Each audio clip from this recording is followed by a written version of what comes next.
everybody, and welcome to the beautiful city of San Sebastian, which is located in northern Spain in an area that's called Basque Country. And I chose this background because it seems like an ideal attention getter, which is exactly that, designed to get your attention to our next module in public relations. And what I might say to you is, now that you've seen this beautiful setting, what do I have to get you to book a trip through my travel agency to get you to come and visit here, if I were in that type of a business? So many of us have been exposed to that sort of what we call a pitch, whether it be a used car salesperson, a salesperson in a mall or a store or any other place where someone's trying to sell you something, perhaps, maybe even something you don't think you need, but you end up buying it anyway. Well, there's a reason you do that, and it's also the reason that marketers and advertisers spend billions of dollars a year in order to get you to desire to purchase their product or their service or believe in their idea or what have you. This issue of public relations, I can very simply give you a rule of thumb as to what its definition is. I provided many definitions in another section of the upcoming module, but in its simplest terms, it's simply getting somebody to do something they don't have to. That's by definition, they just don't have to do it. So that means the burden of responsibility falls to you, and the strategies and skills which we're going to develop over our course and allow you to influence and persuade other people to meet your requests, follow you as a leader, fulfill your goal, your vision, whatever your purpose might be in interacting with any particular person or audience.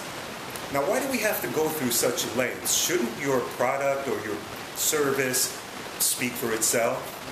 Or, as I've sometimes had discussions with colleagues in the educational arena, isn't doing a good job enough?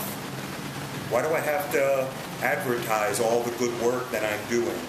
Well, the answer actually lies in a subtitle to the book many of you are probably now reading, that I happened to author several years ago, called The Message Maker. And by its very name, obviously, it's involved with creating and sending messages or being involved in effective communication. But the subtitle to that book, if you look again, actually says, tell your story or your critics will tell it for you. And therein lies the reasoning for why you would want to develop the kinds of skills and strategies and programs that do in fact advertise or tell your story. And we'll deal a lot more with how do you actually tell that story, where do you tell that story, who do you tell it to, how do you tell it, what language do you use, what channels of communication, and it's almost never ending in terms of how many ways you use to tell your story. But that's really it in its simplest terms. None of us exist in a vacuum. We're usually in competition with other individuals, other organizations, other companies. And as I stated just earlier, if they're going to tell their story their way, and they're certainly, if they are going to refer to your story, it's probably not going to be in your interest, but theirs. Now, how do marketers and public relations people and advertisers go about gaining this information which follows or meets the most important concept in public relations that I'll share with you throughout our course? And that's called analyzing your audience, knowing who it is you're communicating with, and so much more about them. What is their political beliefs, religious beliefs, cultural values, how do they feel about products or services or ideas that you are engaging them in to begin with, all of which goes into the mix and sets the stage for the strategy you must use to appeal to that particular audience. How did they do it? Well, I'm holding here, even in Spain, something that most of us, particularly us older folks, used to refer to as junk mail. All of you know what that kind of looks like, except today we see a lot of it on the internet as well when we go online. But it all comes down to the same thing. There are organizations out there that have one goal and one goal only, and that's to find out just as much as they can about you. And none of us is immune to this process. There are marketing surveys and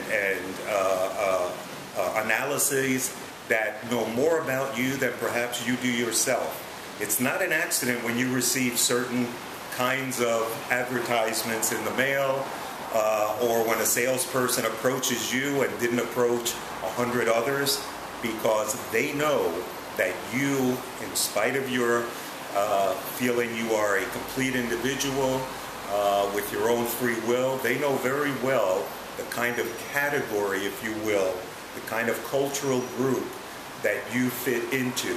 They know everything from your probable income, your political affiliations, your charity work or not, your taste in clothing, in foods, in cuisine, and in travel, if you will.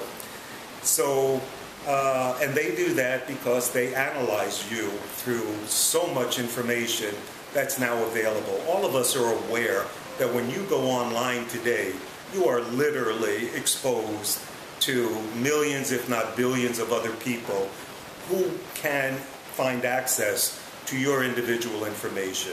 And sometimes it's used for negative and manipulating reasons. Sometimes it's just used to communicate effectively with you. But in either case, that information will become available, and advertisers will make their pitches to you based on what they assume you would be appealable to you. So, where do we see examples of this? Well, politicians, celebrities, sports figures all use public relations or persuasion in order to get their side of the story out. And as you'll see in some of our readings and activities, you'll have an opportunity to kind of align what some of these individuals or corporations who have been on the spot, if you will, been in a scandal, and how they attempt to use public relations in order to project their story, if you will, in the most positive way possible. Our course does not have as its purpose your being able to use this important information in an unethical kind of a way. That's not why public relations was invented, and it's certainly not the kind that I have practiced or would like for you to practice. Rather, it's a very sophisticated set of skills and strategies that are designed, in fact, to help you communicate to any audience in a way that they may be more receptive and therefore form a positive perception of you, your organization, your product, and that's it. Now, doing a good job ought to be enough, but the next phrase that follows that should be, do a good job and tell somebody about it. And that is entirely appropriate and goes back to our original concept that if you don't tell your story, others will tell it for you. And it'll be in their interest and probably not yours. So with that introduction, somewhat lengthy, adding to another introduction I shared with you about being nice to others, because you never know who you're talking to, as I illustrated with a visit by my mom and myself to a local public school in the Bronx. Let's get started. There's a lot ahead of us, and maybe by the time that course is finished, you will want to book your reservation with the Horowitz travel agency. So let's get ready to take on why do we do public relations and how do we do it. Doc Horowitz from northern Spain in the lovely city of San Sebastian.